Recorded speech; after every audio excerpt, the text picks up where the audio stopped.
welcome everyone to the Theology and Ethics podcast of the Kirkwood Center. The Kirkwood Center is where we connect the best of Christian scholarship to the local church to help the saints engage with the culture. Today, we're going to be talking about a sensitive topic, namely the war in Ukraine and how the church in Ukraine is dealing with the ongoing conflict. To help us better understand the situation, I've asked former professor of mine, Dr. Mark Saucy, to join us. Mark, welcome to the podcast. First of all, I think first time we've had you on. Mm-hmm. Yes, thank you. Good to see you. And I just want to jump right into this. So maybe you can tell the audience, what is your background? And more specifically, how did you get involved in work in the Ukraine? Okay. My background, I'm as your introduction says, I'm a theological educator, and I've been working at Talbot School of Theology now 18 years full-time, but connected there a lot longer through my father, who's taught at Biola University, Talbot School of Theology since 1961 until his retirement in 2015. And so a long history there, but theological education has been something I've been interested in and followed that path after my own education. And I was set, my wife and I were set to do theological education abroad, but we didn't know where to do that.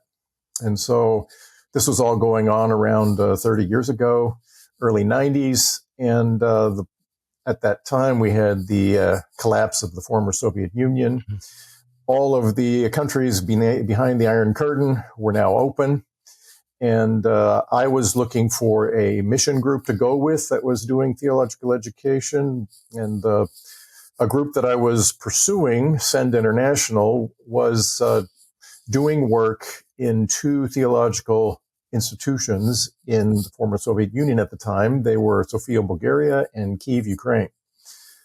My wife and I visited both of those on a kind of an exploratory trip. And then my wife and I, we kind of put our heads together and saw the Lord taking us to Ukraine. So we landed there right after I finished my education at Fuller Theological Seminary in 1994. In the fall of 94, it was the wild east as far as theological education goes. Everything was coming in, and if Mark Saucy can get in there, so can everything. Every stripe and shade of missionary activity and publishing and everything what was going on. And I was connected to a newly formed institution, Kyiv Theological Seminary.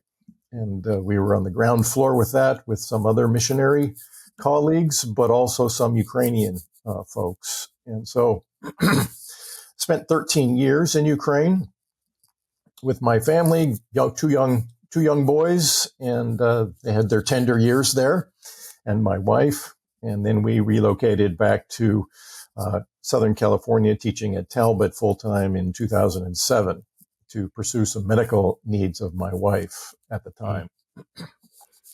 So that's kind of our connection to Ukraine. I still have a connection there since returning.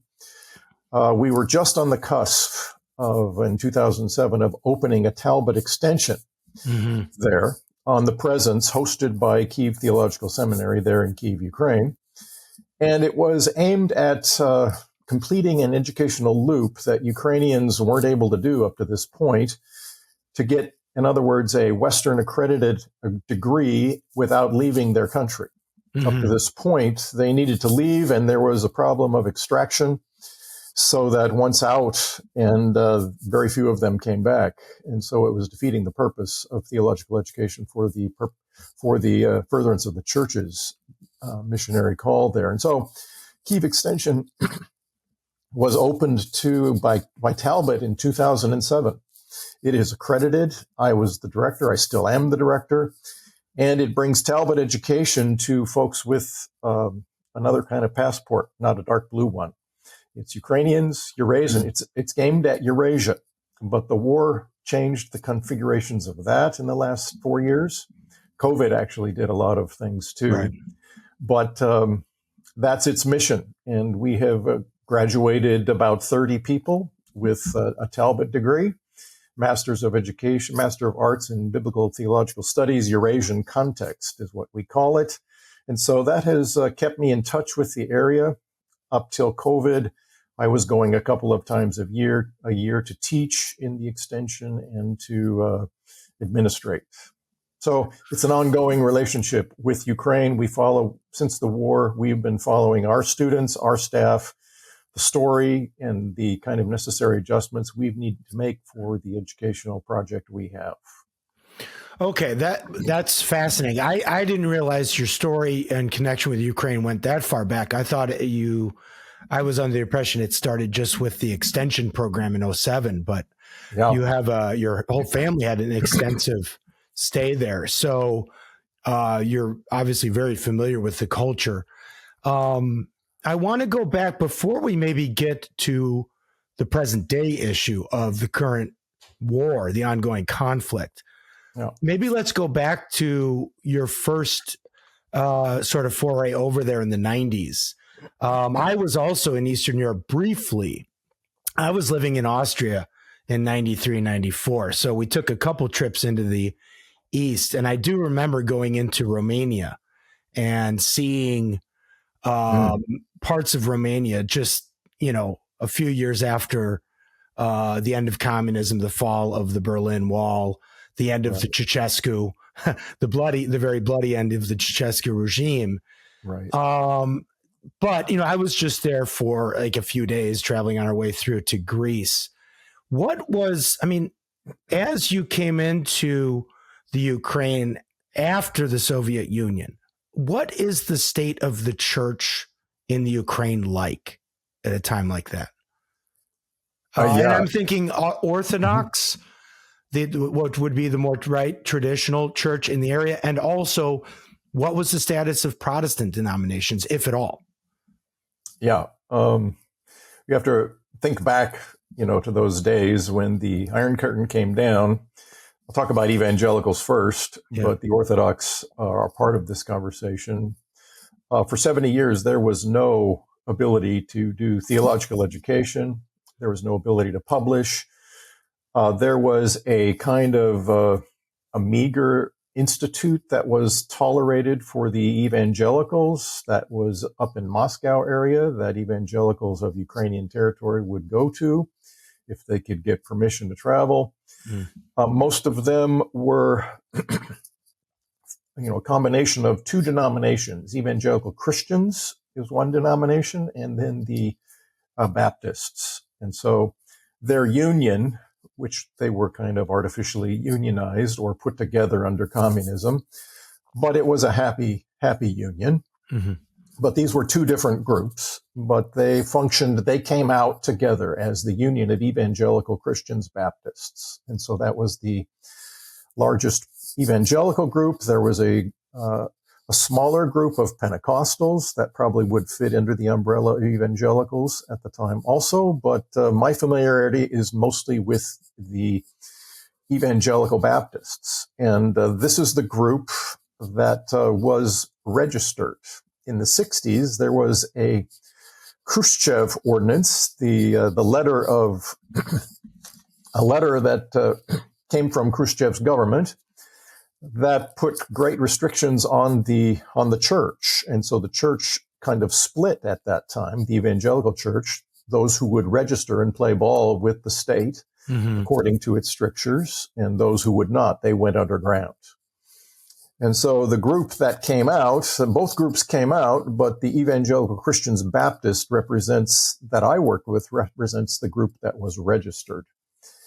And they are the group that continues, and through history, both groups still exist, but the unregistered group has not grown to the extent. And so when we talk about evangelicals, we are really mostly talking about those who were registered and that came out at that time. So they're the ones that I know the best, though I have had students from the unregistered and know something of their ethos, but they are a group that is, less significant in the game over there. So you had the two groups, one that was registered with the Soviet state and the other that went underground. And we're not making sort of like moral judgments here. We're just trying to get to facts of the matter. But what kinds of strictures were in place that had to be adhered to in order to be registered? And then once the Soviet state falls, obviously it's those strictures are gone then, right? So there's sort of a new life maybe for those churches. Yeah. The strictures were primarily in things like anyone who was going to be baptized needed to be turned into the local authorities, their name. And anyone who was younger than 18 was not allowed to participate in church and any sort of. So yes, they had those kind of limits on them, but they had ingenious ways of, even in the registered church, of getting around such things. And part of it was one of the instances was the youth group would be the group that would be in charge of baptisms, and they would never tell the pastor, until there was, so that he could have plausible deniability about when baptisms were and things like that. And so there was all sorts of things like that they dealt with. So it was about, and educating their children. It was done not in a public way also to avoid that kind of a stricture. So those were just some of the examples. It was more about state control and knowing who was attending your churches. And trying to prevent sort of early childhood indoctrination into the faith, because they probably saw that, let adults go ahead and sort of age out, have their hobbies later in life, but they didn't want the early childhood education and training. And they didn't. And so they had all sorts of ways, like I said, to circumvent their requirements, but they always created a culture there because they were registered. They could meet in the open.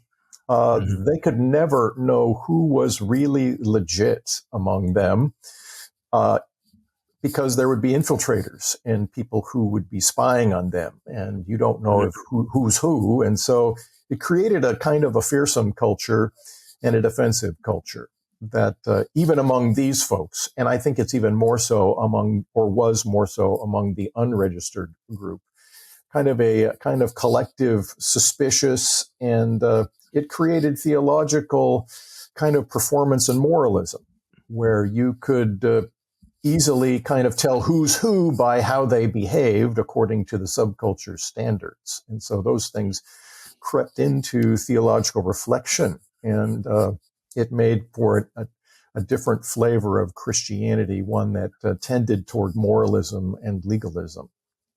So that's interesting. Okay. Yeah. They come out, and everyone is, evangelism has a new lease on life. Everyone seemingly, even in the larger culture, is interested in, what was forbidden before. And so evangelists, the evangelicals, were filling stadiums and passing out Bibles like crazy. And the church grew exponentially, especially what I'd say the registered group, the Evangelical-Christians Baptists. They grew exponentially in those early years, the first decade. They were averaging about 150 new churches a year in the territory of the Pacific Northwest, Oregon, Washington, and Idaho. That's the equivalent of Ukraine. And so they're just, so yes, there's a great evangelistic push, and they have always been good at that. But the challenge for the Ukrainian church then was nurturing new belief. And so the cradle that this new faith of many people was born into wasn't equipped very well to nurture them. And it was weighed down by tradition. And so they had challenges that way. There's been we've had 30 years, and they've kind of caught up with all of church history in some ways in that kind of short span as far as their theological journey. But they've also learned things and grown as a church community on this other count too, about nurturing and, developing faith, discipling. Now, was there also sort of like Was church history also something that was sort of suppressed, in the Soviet era, with the idea of the new man, the new era history, so that, maybe these churches, even the registered churches, didn't have a good grasp on church history itself. So that needed to be part of the education after the evangelistic call. I would say that evangelicals in general are not good with church history. Not just in Eastern Europe. Right. Okay, right. Yeah, you're right. There's a joke among theologians or church historians that for evangelicals, church history starts with Billy Graham. Yeah, right. And for Ukrainians, it's not that. It starts with their story, which is more of a 20th century story. Right. And under communism. Yeah. And they have roots that go back into Mennonite types of traditions in certain parts, especially of the Ukrainian territory. And Ukraine typically, theologically, and church ecclesially, is known as the Bible Belt of the former Soviet Union. Okay. Yeah. And so if anyone would have a grasp of their history, it would be Ukrainians. The Ukrainian. As far as the Ukrainian church, they are very vital, very active. They always have been. And that's why we have located there. That's why we went there in the first place, is that church is dynamic.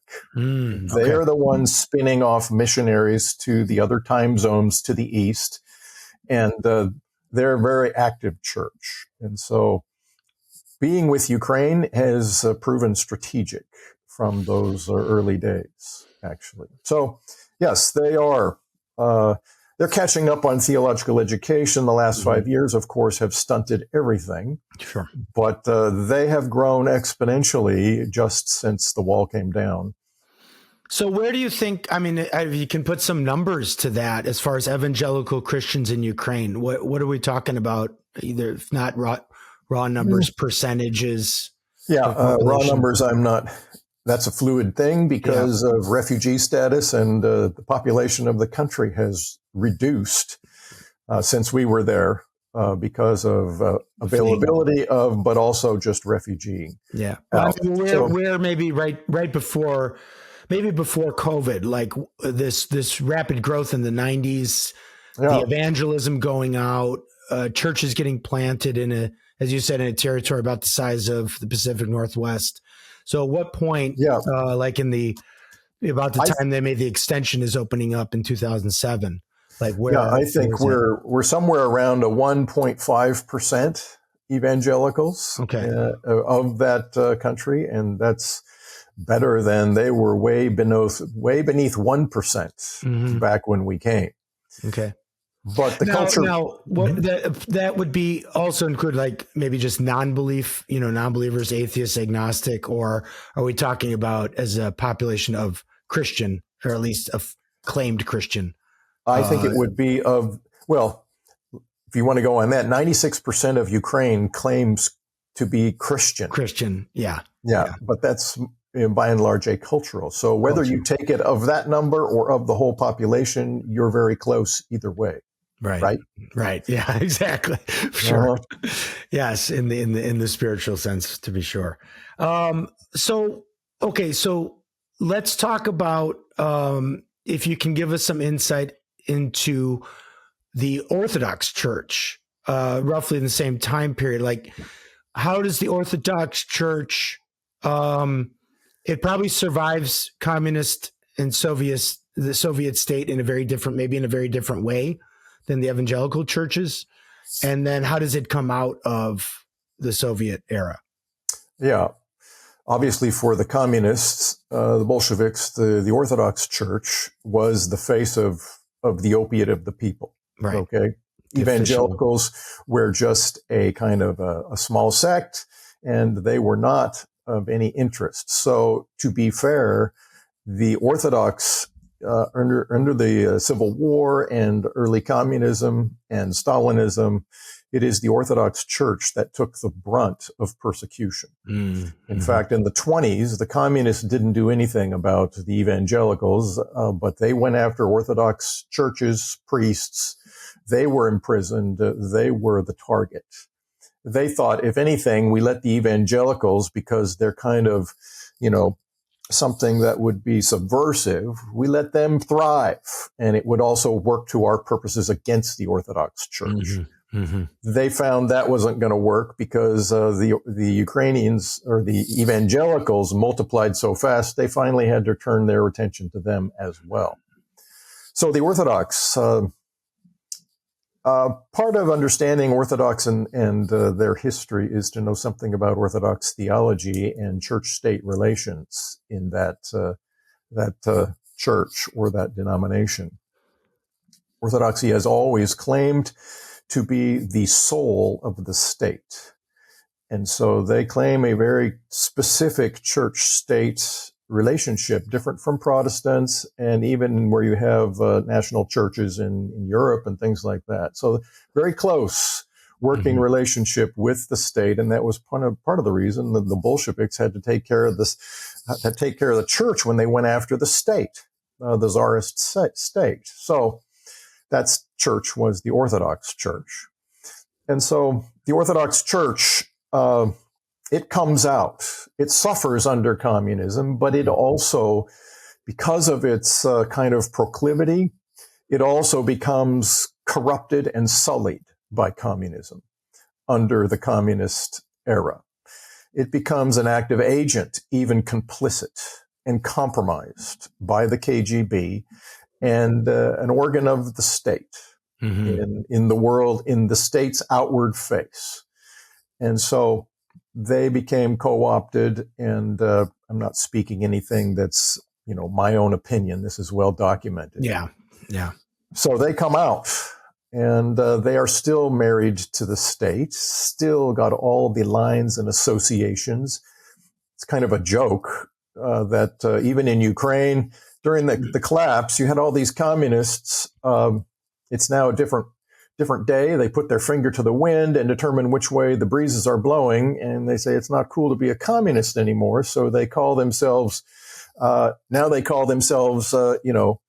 Democrat, or they call themselves a socialist or something like that. Anything but a communist, but they have the same tentacles. They have the same associations and organizations, institutions, traditions under just different nomenclature.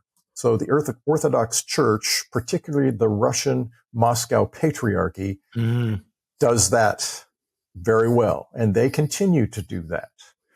And is there any conflict between the Russian Patriarchy and is there a patriarchy in Kyiv then? Yes. And are they at odds? Are they bedfellows? How does that relationship work? Yeah, that relationship, because it's tied to nations, the Ukrainian Orthodox Church aligned with the Ukrainian people. Actually, I think there are 4 Orthodox churches in the territory of Ukraine. And the biggest one is the Moscow, as far as the number of churches and adherents, here's a little irony, is the Moscow Patriarchy. And so and here's something that I think listeners might be interested in, especially given the current situation. When we hear Ukrainian government officials taking actions against the Orthodox Church, we think, oh, that's suppression of freedom of religion. That is actually, that kind of a conclusion is unfortunately ignorant. It was an action against the Moscow influence of the Russian Patriarchy on the territory of Ukraine, where priests were active agents of the KGB. Priests were actively subverting the Ukrainian government's work during this war. And probably before as well then, right? They always have. It's just, that's just a fact. You're right. Of how the Russian state uses the church in the Ukraine for its political. It uses the Moscow Patriarchy purposes. Yeah. Yes, exactly. It has a spy right on the territory of the Ukrainian nation. And so that's what the government is acting against. It is cleaning out corrupt Moscow agents. and it is not an agent of anti-religious freedom. And any statement to the contrary is just woefully ignorant about what's on the ground there.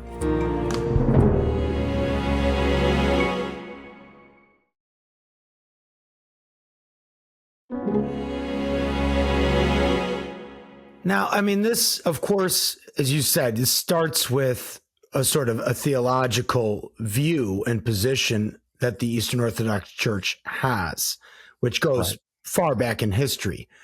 But what does the genuinely faithful and devout Eastern Orthodox Ukrainian do? They have to get by as best they can. Sure.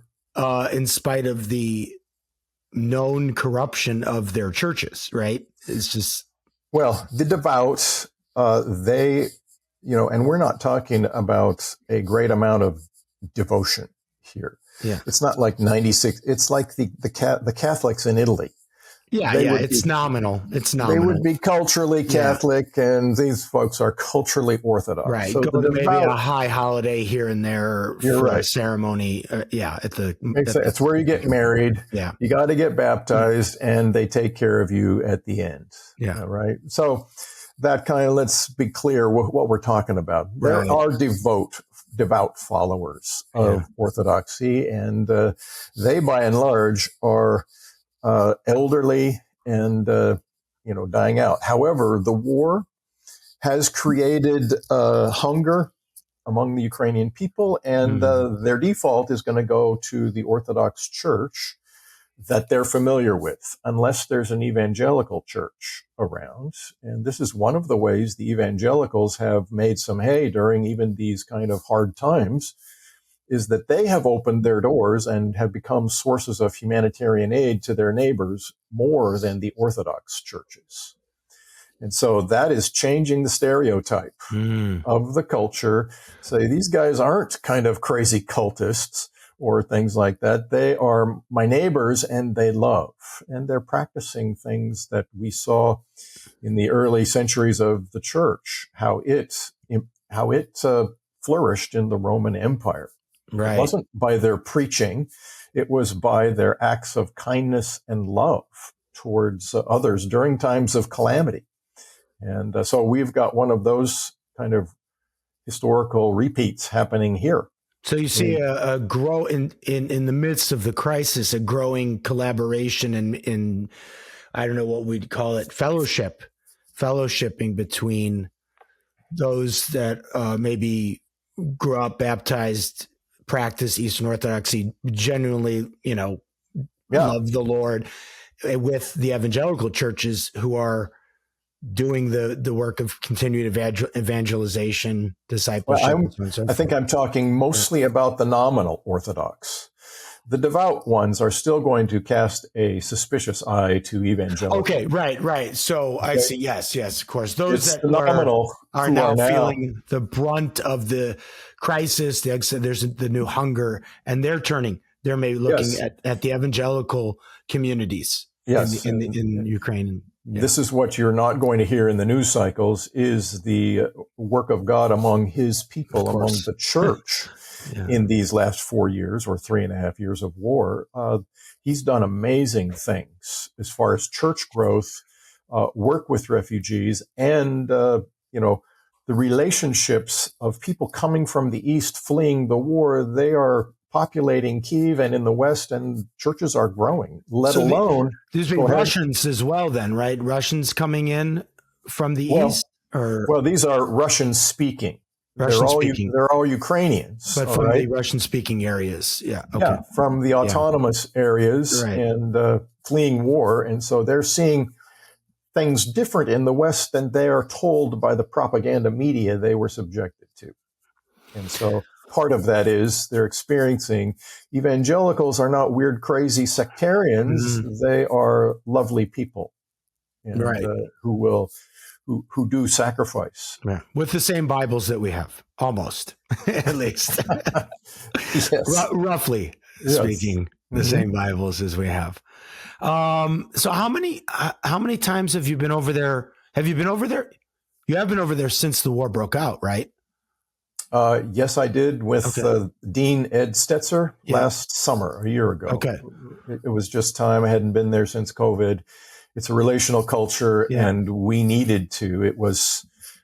There's still air raid sirens, and I couldn't land. None of us could land in Kyiv. We had to land in Poland and traverse the country to get there, but it wasn't unreasonably unsafe. Now, I want to ask this question just because I think people would want to know. So what, I don't know, from whom's perspective, I mean, what is maybe the general view of Zelensky as president? Mm-hmm.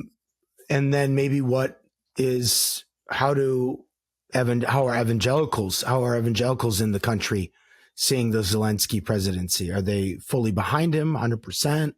Is there controversy? Like, where are we at there, politically speaking? Yeah, I have a limited view of this, but I do ask my Ukrainians what they think of him. And I do know that he was very popular as a reformer in 2019 when he came on the stage. And so that Ukraine has always been kind of Western in its spirit. And he represented that. And so he was a fresh wave against kind of a corrupt, kind of orange, maybe a pink shadow over the country from red, that it was, that fleeing corruption and, extricating itself from that isn't something, it's a generational type of thing. You don't change that kind of stuff overnight. So he's a new step in this kind of in a freedom. The war, he has been popular in the war, and his popularity, even speaking recently, with the new administration here coming in quite belligerent, I would say, and pro-Putin. I think probably out of fatigue of funding foreign wars for the American government. They came down hard on Zelensky, and he kind of pushed back. And that made him popular because he was speaking the truth. Truth to power. Yes, about the atrocities of Putin. Mm-hmm. And Putin is not. And I think that's what we're getting. Our administration is getting schooled here in the last 6 months of who Putin is, what he says versus what he does. Mm-hmm. And now they're finally seeing this, and I think they're trying to put the screws on him in a way that will hurt in the most recent thing, in the last deadlines that he's got till in a few weeks. So Zelensky was very popular 6 months ago, but my sources now say that his population, the war is dragging on, and the population is weary. The Ukrainians, even the patriots of it, who for the longest time have said, this is the height of injustice, that we should have to give up territory because we're smaller than a bully. Mm-hmm. And they are looking now at negotiating the loss of 20% of their country. Right. Just because someone aggressively and with trumped up charges, false flags, et cetera, invades them. And so they're getting weary. Zelensky's continuing to hold the line until recently, I think mainly, of that no negotiating until you get out of our territory, including Crimea. Mm-hmm. And stuff like that. That's kind of the hard line. I think the population is so weary that they would be willing to negotiate off of that or away from that. And so if he continues the hard line, he is, I think, gradually losing support just for the sake, let's just get this done and stop the aggression. So that's I think now I need to, steer the conversation how my evangelicals look at that. Yeah. They have always had a suspicion of the state, even since the fall of communism, because the state represented Satan. And so collaborating with the state, they were strong Anabaptistic in the pacifistic type of mode about supporting war. And so they've been thinking through all of this with a new fervor since the war has broken out. But so there's there have been evangelicals that have achieved high stations in the recent years of the government. And so I think as the government loses its, history with communism and corruption, there will be more work with evangelicals, more collaboration with evangelicals among the government. However, the government, they are very suspicious. And my Ukrainian sources, evangelicals, they're suspicious even of Zelensky as someone who wants power, who takes retribution on his enemies, and might be a little bit in the dipping into the till himself. So they have some of that suspicion about him too, but they are very pro their people, and they are for their people, and they are against this war. That is univocal. Right. Yeah. No, I mean, it's obviously, it's different culturally because they're so used to the idea of the church and the state being joined at the hip, and the church being maybe even more fully corrupted by the state, used as a state mechanism than we are, right? Even though we've had maybe some examples of that in our own time, but it's far less than in former Soviet Union countries. So, I mean, one could see how you'd have that mindset for good reason, of being extra guarded against any governmental entity. Long history of abuse from the church and state union. So then, and then, I mean, I was like, Putin is, a fascinating character in world history, to be sure. I was just listening to an interview with Bill Riley. I guess Bill Riley wrote a book on him. I did not know this. I didn't either. And Bill Riley was said he's worse than Stalin. So, I mean, I don't know. Like, this is obviously beyond my reach, but I'm assuming the assumption is that everybody believes that Putin has to be stopped at all costs.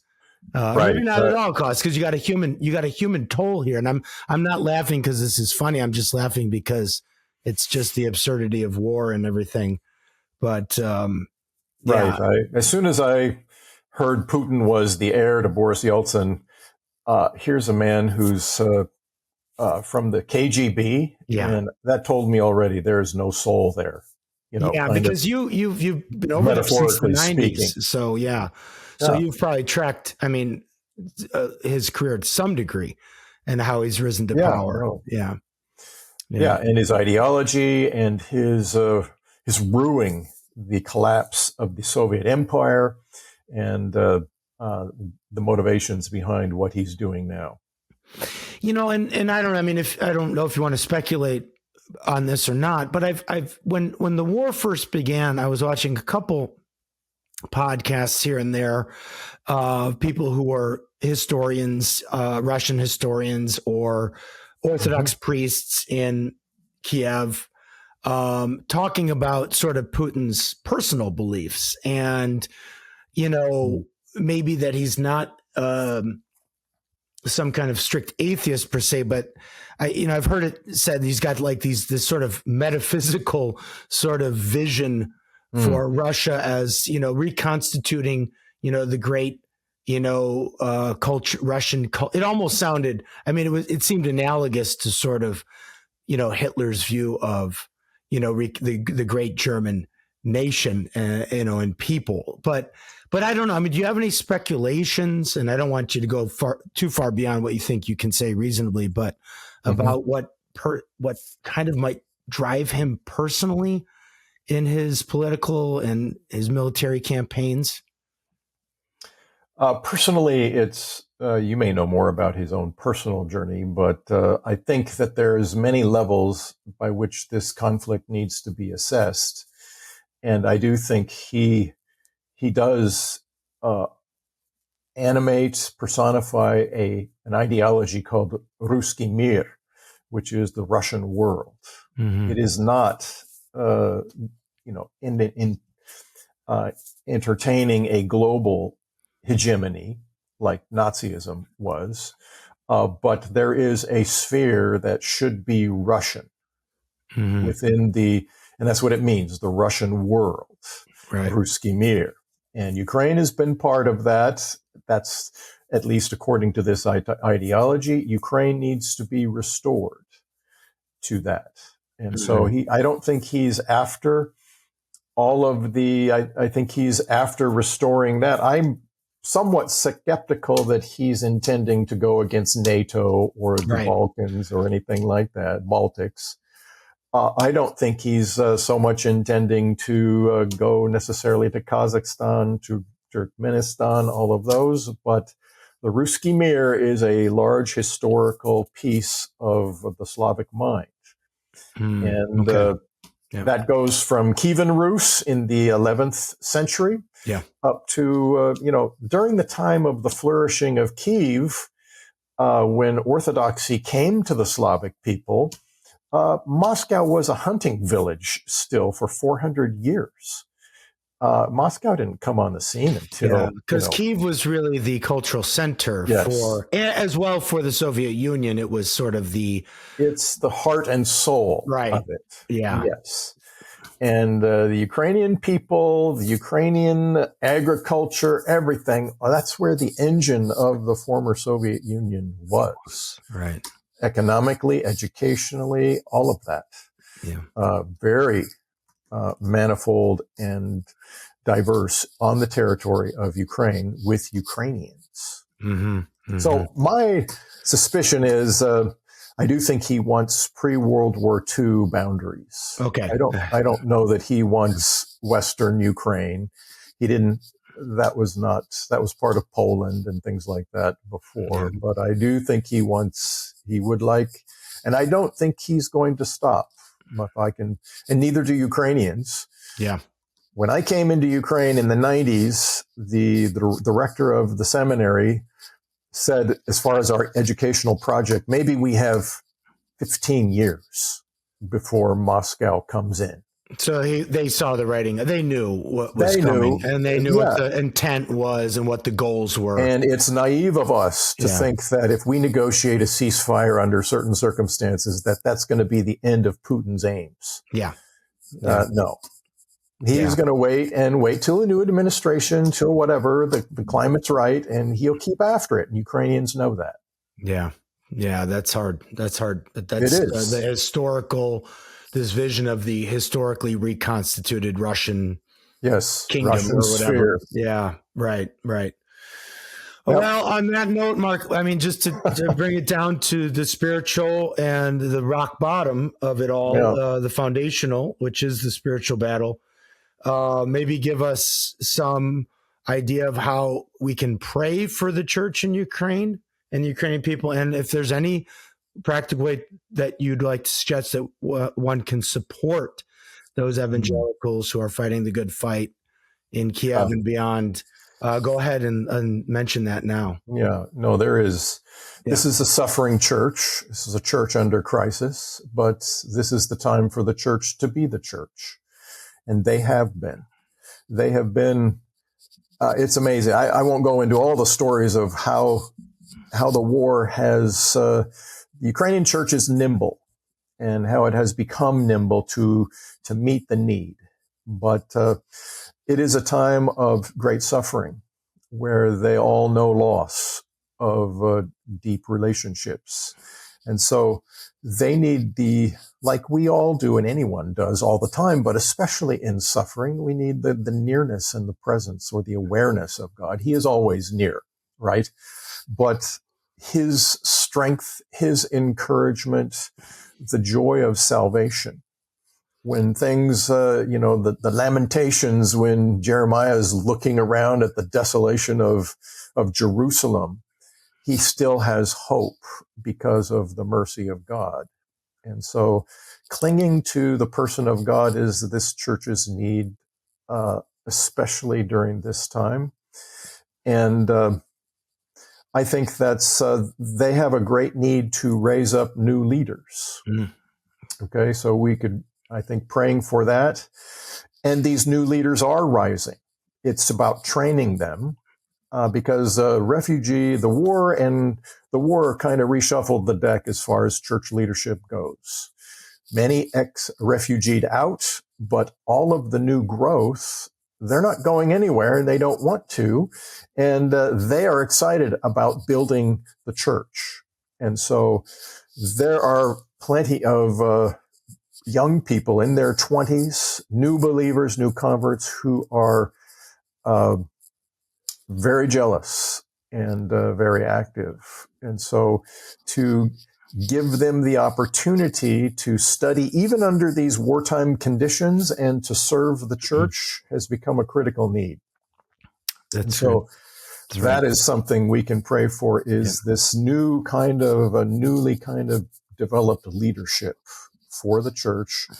I think we have, and part of that is related to the ministry of women to women. Mm-hmm. The conditions over there with this war, the loss of men, is similar to the conditions after World War II, where men were missing or dead, and it was a culture that the women were shouldering a heavy burden. That condition is there now. Mm-hmm.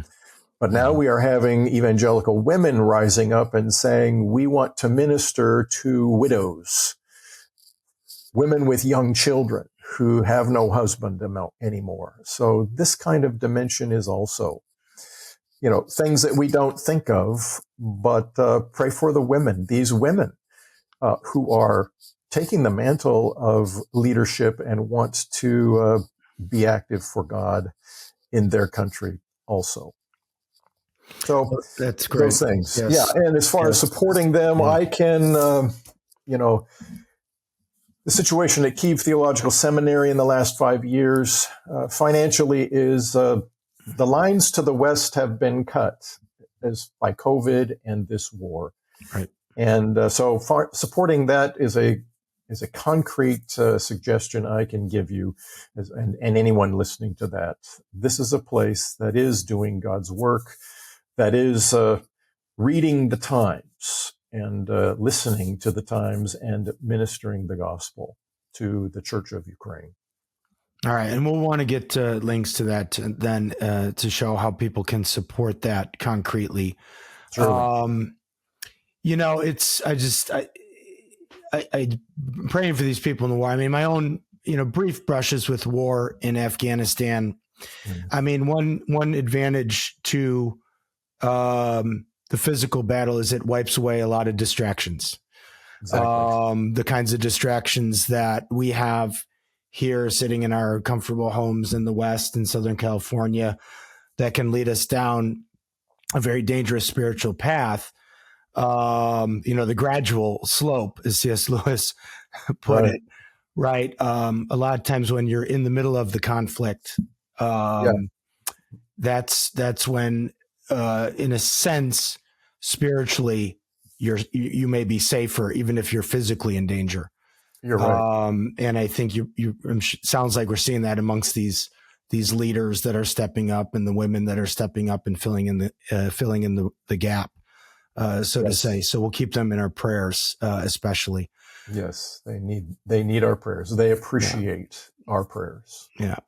Mark, this has been great. We're going to see you again soon to do another episode. Really appreciate it. It's a very sensitive, important topic, and I'm glad we got a little bit of clarity on what's going on in the church in Ukraine and in Kyiv, especially. Yes. Thank you so much for joining us. You're welcome. Happy to be part of it. All right. God bless everyone. This has been the Theology and Ethics podcast of the Kirkwood Center.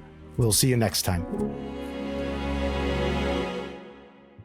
Thank you for listening to this episode of the Theology and Ethics podcast of the Kirkwood Center. Please take a moment to leave a review on your podcast app of choice. If this episode made you think of someone you know, please share it with them. If you want to get in touch with the Kirkwood Center, you can call or text us at 909-493-7799 or send us an email at contact@kirkwoodcenter.org. You can also visit our website at kirkwoodcenter.org. If you want to join the Theology and Ethics conversation and see more content, you can find the Kirkwood Center on Facebook, Instagram, X, and YouTube and Substack. Until next week, my name is Anthony Costello. Thank you for listening to the Kirkwood Center podcast, and we look forward to hearing from you. Until then, God bless.